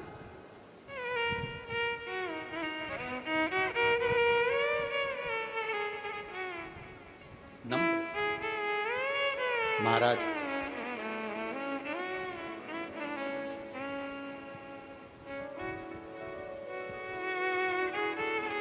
ब्रह्मा जी का सिर कटा, शीश कट गया ब्रह्मा जी। केतकी के पुष्प ने झूठ बोल दिया, गौ माता ने झूठ बोल दिया और ब्रह्मा जी के मुख ने झूठ बोल दिया, तो तीनों को श्राप। केतकी का फूल शंकर भगवान को कभी नहीं चढ़ता। गाय ने झूठ बोला तो मुख अशुद्ध मान लिया, अशुद्ध। गौ माता तो झूठ बोल रही है, ब्रह्मा जी आप झूठ बोल रहे हो। सत्यमय जिंदगी जी, थोड़ा सत्य। आज का जमाना पूरा झूठमय जिंदगी का हो गया, पूरा झूठ। हमने कथा में कहा था, आपके स्मरण में होगा, कथा में कहा था, मोबाइल आया, पंचांग खत्म हो गया। बोलो सही है कि गलत है? पहले के समय में पंडित जी पंचांग देखते थे, पंचांग खोलते थे। आज के जमाने में मोबाइल पे देख के बता, ये तिथि, ये बार, ये नक्षत्र, ये घड़ी, ये पल, मोबाइल में देखा बता दिया। मोबाइल आया, पंचांग खत्म। मोबाइल आया, टार्च खत्म। पहले के जमाने में लोग जेब में टार्च डाल के चलते थे, अंधेरा हुआ टार्च जला। आज के जमाने में मोबाइल लेकर चलते, मोबाइल की लाइट जलाई, टार्च उत्पन्न हो गई। मोबाइल आया, पंचांग खत्म। मोबाइल आया, टार्च खत्म। मोबाइल आया, रेडियो खत्म। पहले लोग रेडियो लेकर चलते थे, छोटा सा कान में लगाया, सुनते रहे। सिग्नल भी मिलाते थे, सिग्नल कभी कभी यहां नहीं मिलता था तो वहां बैठ जाते थे सिग्नल मिलाने। खेत में बैठ गए, ऊपर चढ़ गए, ये सिग्नल है, कभी कभी मिलता है, कभी कभी नहीं मिलता। इसलिए शिव महापुराण की कथा कहती है, पंडाल में बैठकर कथा सुनो, यहां सिग्नल अच्छा मिलता भगवान से, सिग्नल नहीं मिलता। मोबाइल आया, रेडियो खत्म, मोबाइल आया, MP3 खत्म। लोग वहाँ वो इतनी बड़ी बड़ी टीवी में लगाते, कैसेट लगाते, फिर फिल्म देखते, सब खत्म। मोबाइल आया, MP3 खत्म, मोबाइल आया, रेडियो खत्म, मोबाइल आया, पंचांग खत्म, मोबाइल आया, टार्च खत्म, और मोबाइल तुम्हारी पत्नी के हाथ में आया, तुम खत्म।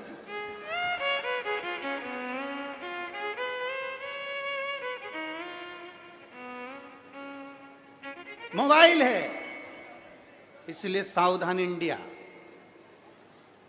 थोड़ा सावधानी मोबाइल। इसलिए पति देख लेता है सोई कि नहीं सोई। जब ये सो जाती है ना, तब मोबाइल को तकिए के नीचे धर के फिर सोता, फिर सोए।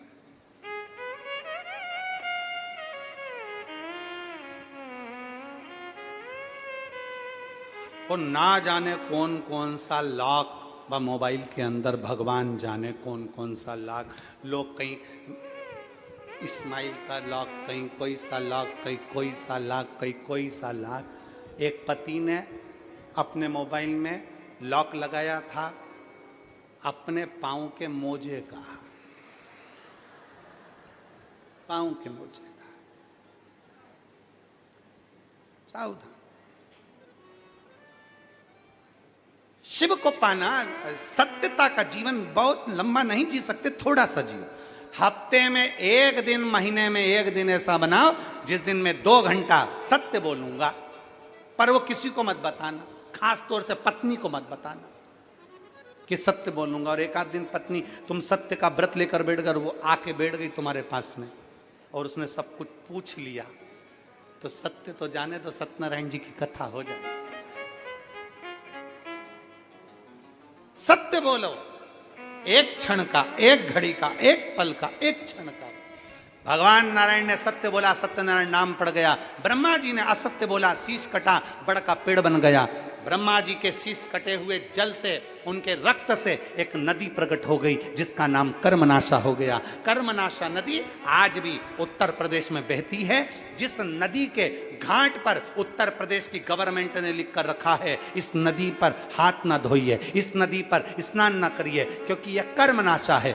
भारत की भूमि की मात्र एक नदी कर्मनाशा ऐसी है जिसमें कुत्ता भी पानी नहीं पीता, क्योंकि उस नदी में अगर कोई पानी पी ले, स्नान कर ले, हाथ धो ले, मुंह धो ले, तो वो नदी में स्नान करने वाले की जिंदगी के सारे पुण्य समाप्त हो जाते हैं, पूरा कर्मनाश हो जाता है। इसलिए उसका नाम है कर्मनाशा, जो ब्रह्मा जी के रक्त से बनी थी। कर्मनाश ब्रह्मा जी के रक्त से प्रकट। भगवान नारायण ने हाथ जोड़कर विनय करा, प्रभु कृपा करिए, थोड़ी सी। उनकी उदारता से आप और हमको श्रवण करने का सौभाग्य प्राप्त हुआ है। बड़े भाग्यशाली हैं सभी श्रोता भाई बहन जो इस पवित्र नांदगांव महाराष्ट्र की पवित्र धरा पर पितृपक्ष के पावन अवसर पर पावन पवित्र शिव महापुराण की कथा का लाभ ले रहे हैं। भगवान देवाधिदेव महादेव, भगवान शिव जो संपूर्ण विश्व का कल्याण करने वाले हैं, संपूर्ण जगत का उद्धार करने वाले हैं, ऐसे भगवान देवाधिदेव महादेव इस पवित्र पावन पितृपक्ष के अंतर्गत भगवान शिव की एक अविरल भक्ति और उस भक्ति के बल पर मुक्ति का केंद्र बिंदु शिव महापुराण की कथा है।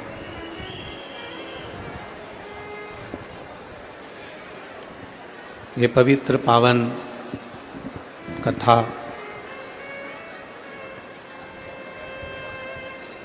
माननीय आमदार सुहास जी अण्णा कांदे जी एवं उनकी धर्मपत्नी सो अंजुम ताई सुहास जी कांडे, जिन्होंने अपने नांदगांव के इस पवित्र प्रांगण को भगवान शंकर की इस पवित्र कथा का लाभ दिया है। एक बार जोरदार ताली बजाकर माननीय विधायक जी का और उनकी धर्मपत्नी जी का बहुत बहुत साधुवाद, जो इस पवित्र पावन कथा का लाभ ले रहे हैं और आप और हम सब श्रवण कर रहे हैं। जहाँ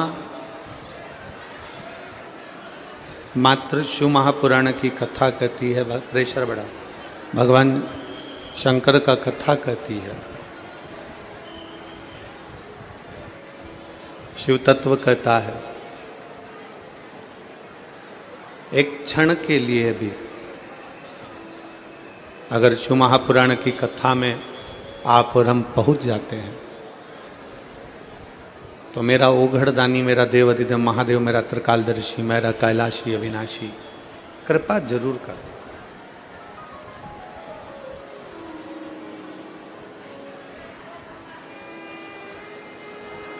मैं माननीय आमदार सुहास जी अन्ना कांदे जी को बहुत बहुत इस बात के लिए धन्यवाद दूंगा कि पितृपक्ष के अंदर ये कथा नांदगांव वालों को सुनने का सौभाग्य मिला है। पितृपक्ष के अंतर्गत में आप कितना क्षण, आप कितना पल, कितनी घड़ी आप भगवान को दे रहे हो। आप कितना पल, कितनी घड़ी, कितना क्षण मेरे देवाधिदेव महादेव को प्रदान कर रहे हो। ये आपके ऊपर निर्भर करता है। जितनी भी गाड़ियां होती हैं सभी गाड़ियों में ब्रेक भी होता है और रिवर्स गियर भी होता है। जितनी गाड़ियां संसार की हैं, जितनी गाड़ियां बनती हैं, उन गाड़ियों में ब्रेक भी होता है और रिवर्स गियर भी होता है।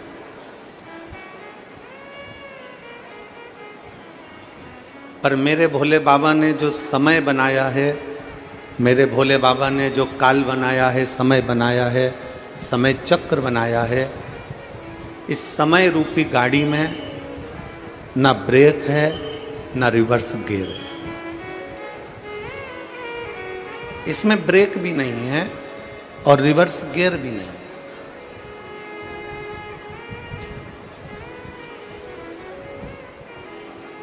मेरे शंभु, मेरे त्रिकालदर्शी, मेरे कैलाशी अविनाशी शंकर जो काल चक्र बनाए हैं, मेरे भगवान भोलेनाथ ने जो समय बनाया है, उसमें ना ब्रेक है ना रिवर्स गियर,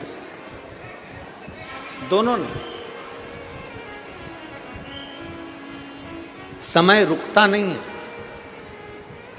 और जो समय चले गया वो पलटकर वापिस आता नहीं। गाड़ी पीछे आ सकती है, गाड़ी में ब्रेक लग सकता है, सब कुछ हो सकता है, पर समय रूपी जो गाड़ी है, समय की जो गणना है, समय रूपी जो गाड़ी है, कालचक्र की जो गाड़ी है, ये ना रुकती है और ना पीछे आती है, ना रुकेगी ना पीछे। इसमें एक बात बहुत अच्छी मेरे भोलेनाथ ने कही, ओगड़दानी भगवान शंकर की इस काल चक्र की गणना में, इस समय की गणना में एक बहुत सुंदर बात है कि अगर समय में ब्रेक नहीं है, समय में रिवर्स गियर नहीं है, तो शिव कहते हैं जो समय आज चल रहा है, जो समय आज मिल रहा है, शिव महापुराण की कथा में वर्णन आता है कि उस समय को हम अच्छे से जिएं। जो समय आज चल रहा है, जो समय अभी मिला है, उस समय को हम अच्छे से जिए। ना इसमें ब्रेक लगने वाला है और ना ये रिवर्स वापिस आने वाला है। बचपन गया, जवानी आ गई, जवानी गई, अधेड़ी आ गई, अधेड़ी गई, बुढ़ापा आ गया। वापिस कुछ नहीं आया। हर समय, हर पल, हर घड़ी, हर क्षण, जितना समय आपको मिला है, जितना पल आपको मिला है, जितनी घड़ी आपको मिली है, जो समय आपको और हमको मिला है, वो समय परमात्मा की भक्ति में लगे। हम आपसे ये भी नहीं कहे कभी इस व्यासपीठ ने, आप तो श्रोता हो, और कई लोग ऐसे भी हैं जो नियम की कथा सुनते हैं, कई लोग ऐसे भी हैं जो आस्था चैनल पर, टीवी पर कथा सुनते रहते हैं, कई लोग ऐसे भी हैं जो पंडाल में भी कथा सुन चुके हैं।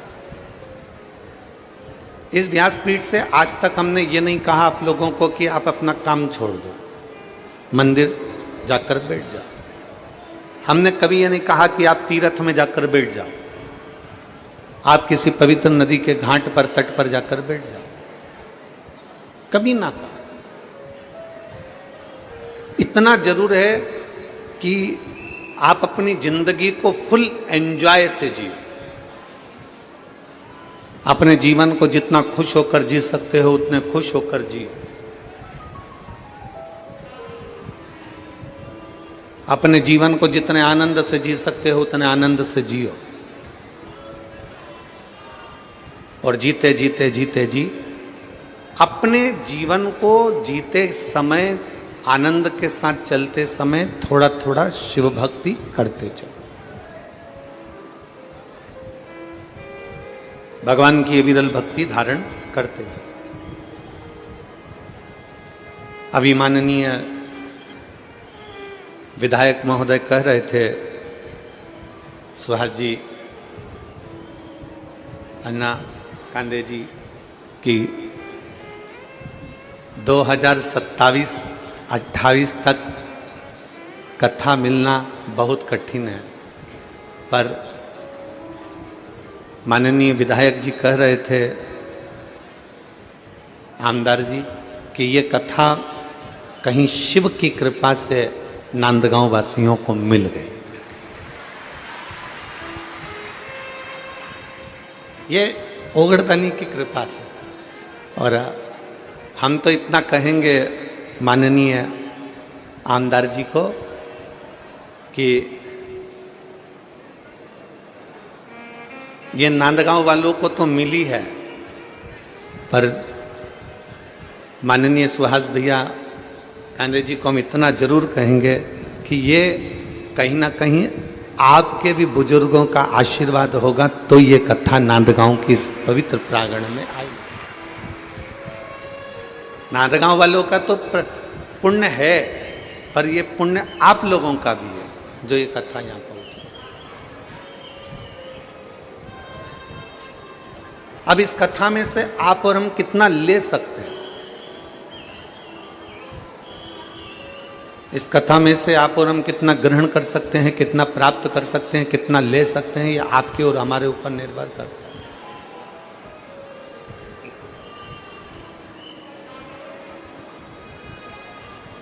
कथा में जब जाकर बैठो ना, शिव महापुराण के इस पवित्र प्रांगण में जब आप आकर बैठो, तो आपके अंदर एक विश्वास होना चाहिए कि मैं बाबा की कथा सुनने के लिए बैठी हूँ, और ये मेरा भरोसा करता है एक ना एक दिन मेरे दुख को काटने के लिए मेरा भोले बाबा मेरे दरवाजे तक जरूर आए। मेरी तकलीफ को काटने के लिए, मेरे दुख को मिटाने के लिए मेरा शंभु, मेरा त्रिकालदर्शी, मेरा कैलाशी अविनाशी जरूर आए। और अंत समय प्रभु आना पड़े। वचन दिया तो निभाना पड़ेगा। आए ना आए प्रभु कुटुंब कबीरा, अंत समय प्रभु आना पड़ेगा। वचन दिया तो अंत समय प्रभु आना पड़ेगा। जो आपको और हमको मिला है, कहीं जाओ मत जाओ, अपने मन को पवित्र बनाकर भगवान शिव की अविरल भक्ति को धारण। जरूरी नहीं कि किसी तीर्थ में बैठोगे तो भगवान मिलेगा, जरूरी नहीं कि कहीं नदी के तट पर जाकर बैठोगे तो भोलेनाथ मिलेगा, जरूरी नहीं कि घर छोड़कर बाबा बन जाओगे, साधु बन जाओगे, सन्यासी बन जाओगे, तपस्वी बन जाओगे, साधक बन जाओगे तो शिव मिलेगा। शिव महापुराण की कथा कहती है हमें बाबा नहीं बनना है। शिव महापुराण की कथा कहती है हमें बाबा नहीं बनना। शिव महापुराण की कथा कहती है हमें बाबा का बनना है, हमें भोलेनाथ का बनना है।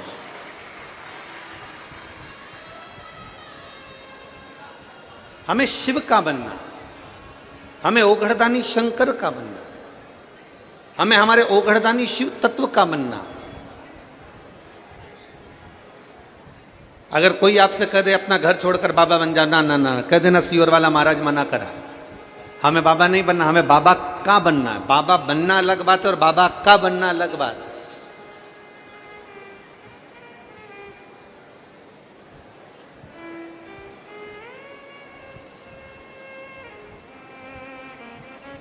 एक बेटा अपने पिता के साथ अगर घूमने जाता है ना, अगर बेटा पिता के साथ घूमने जा रहा है और बहुत भीड़ है, बहुत भीड़, बहुत भीड़, अब इतनी भीड़ होने पर बेटा और पिता दोनों साथ में हैं और इतने में बहुत भीड़ पड़ रही हो और पिताजी बेटे से कहें कि बेटा एक काम करो कि तुम मेरा हाथ पकड़ लो। पिताजी बेटे से कहें कि तुम मेरा हाथ पकड़ लो। उस जगह पर बेटे की चतुरता होना चाहिए कि बेटा अपने बाप से कह दे, अपने पिता से कह दे, पिताजी अगर मैं हाथ पकड़ूंगा तो हो सकता है कहीं छूट जाए, आप मेरा हाथ पकड़ लो, क्योंकि बाप अगर हाथ पकड़ता है तो फिर छूटता नहीं। अगर मैं हाथ पकड़ूंगा तो हो सकता है छूट जाए, पर अगर मेरा भोले बाबा, मेरा शिव, मेरा शंकर, मेरा ओघड़दानी, मेरा त्रिकालदर्शी, मेरा कैलाशी, अविनाशी, मेरा शिव जब आपका हाथ पकड़ता है तो निश्चित है कि वो छूटता नहीं। क्यों छूटेगा? हम हमेशा एक बात कहते आए हैं कि मंदिर जाओ, अपने घर के नजदीक में जो शिवालय है, अपने घर के पास में जो शंकर का मंदिर है, वहां जाओ, एक लोटा जल चढ़ाओ। एक लोटा जल चढ़ाने का मतलब क्या? एक लोटा जल चढ़ाने का मतलब है कि आप जब अपना हाथ आगे बढ़ाकर शंकर के शिवलिंग पर जल चढ़ाओगे, जब अपना हाथ आगे बढ़ा दोगे, जब अपना हाथ शंकर को पकड़ा दोगे, एक लोटा जल के बहाने ये हमारा हाथ शंकर के ऊपर जाता है, तो ऊपर नहीं जाता। मेरे ओघड़दानी जल चढ़ते से ही अपने शिव भक्त का हाथ पकड़ लेते हैं और उसे कहीं गिरने नहीं देते, उसे कहीं गिरने नहीं देते।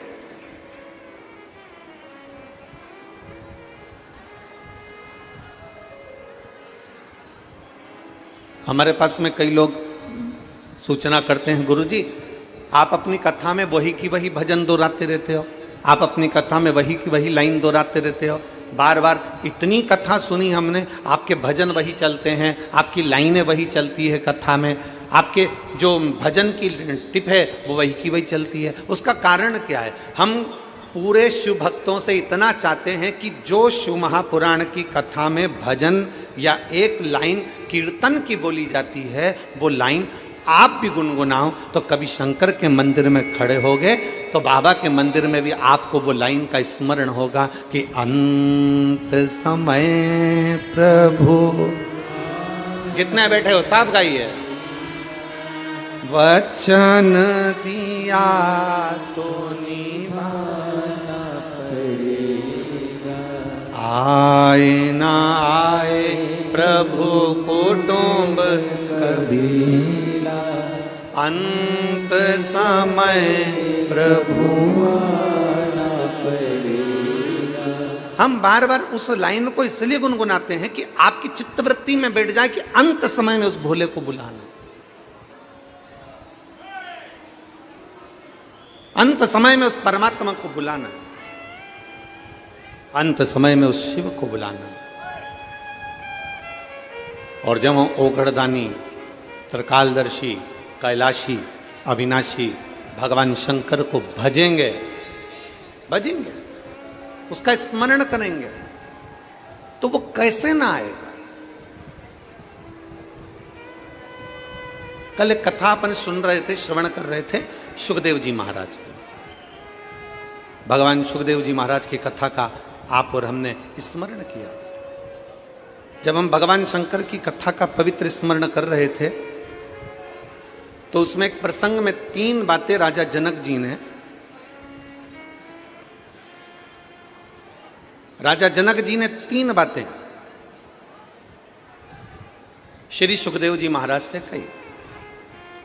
उसमें एक बात राजा जनक जी ने सुखदेव जी से कही कि सबसे बड़ा आश्रम गृहस्थाश्रम होता है।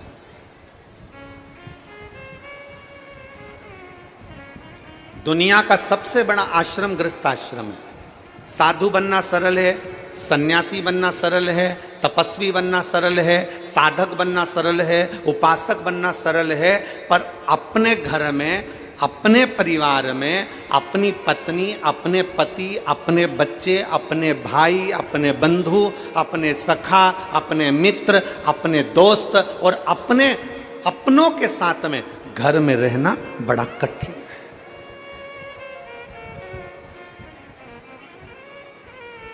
साधु बन गए, घर छोड़ दिया, अकेले तो कहीं पे भी रह लो, अकेले तो तुम होटल में पड़े रहो तो तुम्हारा मन लग जाएगा, पर घर में तो रहो।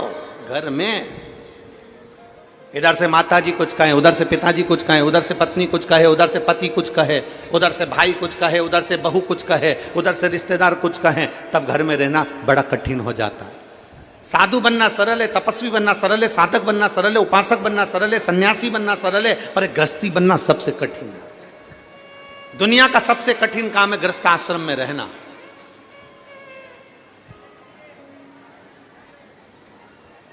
और जितने सन्यासी थे, जितने तपस्वी थे, जितने साधक थे, उन्हें भगवान बहुत बाद में मिला।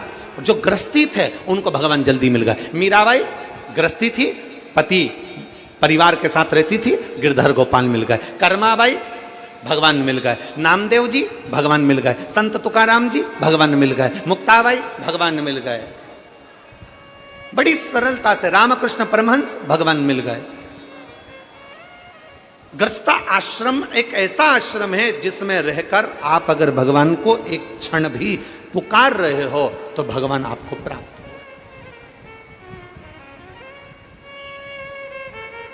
गृहस्थ आश्रम में अगर आपने परमात्मा को पुकारा, एक क्षण भी पुकारा, तो परमात्मा आपको मिल रहा, भगवान आपको मिल रहा। राजा जनक जी ने सुखदेव जी महाराज से कहा कि गृहस्थ आश्रम में पढ़िए, शादी करिए। सुखदेव जी महाराज ने कहा मैं और शादी, विवाह कैसे कर ले, मैं शादी कैसे कर, नहीं शादी तो करना पड़ेगा, गृहस्थाश्रम में पढ़ना पड़ेगा, तो मैं किससे शादी करूं।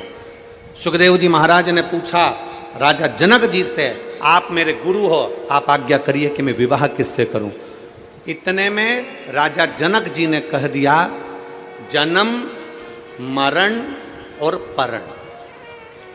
जन्म डॉक्टर बोल भी देना कि इतनी तारीख तक डिलीवरी हो जाएगी, इतनी तारीख तक जापा हो जाएगा, पर जब तक मेरा बाबा ना चाहे तब तक जन्म नहीं हो सकता।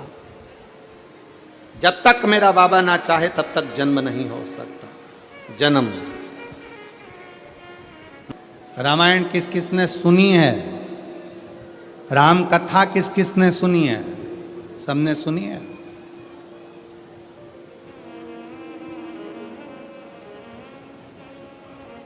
राम जी पर ऐसा कौन सा दुख था जो नहीं आया? विचार करिएगा।